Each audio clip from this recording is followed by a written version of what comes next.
the best way to detoxify your liver. People automatically think, oh, it's too much alcohol or it's too much sugar or something like that. Well, that doesn't even compare to what's really destroying the liver. You're exposed to this every single day, and there's really only one way to fix it. This entire topic is based on one piece of information: pesticides, insecticides, herbicides, fungicides, plastics, forever chemicals. All of this toxicity mimics estrogen. What? Mimics estrogen? This is a cell. This hormone, estrogen receptor, is very, very different than other hormone receptors. All these other environmental toxins can fit into that estrogen receptor and activate the estrogen effect in certain parts of your body. What's really happening on a global scale is we're creating estrogen dominance. Let's take a look at what happens when that estrogen receptor gets too triggered, okay? In the liver, you're not going to produce as much bile, and bile is like the key thing to help eliminate the toxins and the chemicals. If you don't have enough bile, the chemicals get recycled. This can lead to an inflamed liver, fatty liver, cirrhosis. Let's talk about the breast tissue. That has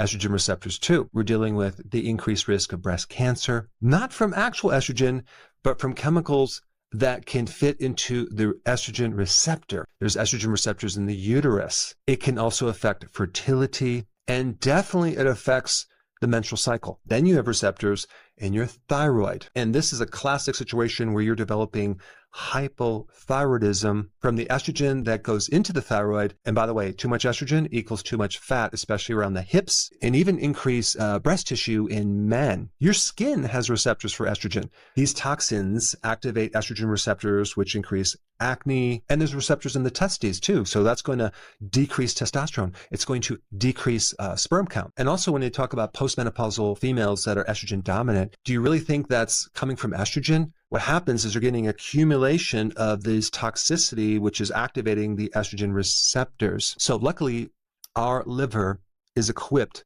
with an entire detox machine to get rid of these chemicals, but only if it's not overloaded. Well, I'm going to share with you right now what I think is the only solution to this problem. In addition to, of course, avoiding these chemicals as much as you can, but you cannot 100% avoid these chemicals. You want to support the liver's ability to detoxify. You're turning fat-soluble chemicals, and that's what these are, into water-soluble chemicals. It's in a group of vegetables called cruciferous vegetables. Cruciferous vegetables like kale, broccoli, Brussels sprouts, arugula, cauliflower, all contain chemicals that can help detoxify these poisons that are mimicking estrogen. Even one phytonutrient called sulforaphane in broccoli sprouts, it's in radishes, has the capacity to increase over 200 detox genes and also feed the gut bacteria that can help you detoxify these chemicals too. Now, in the liver, there's a certain protein, and it's called sex hormone binding globulin. We want more of that to safeguard and protect you against the excess of estrogen in the body,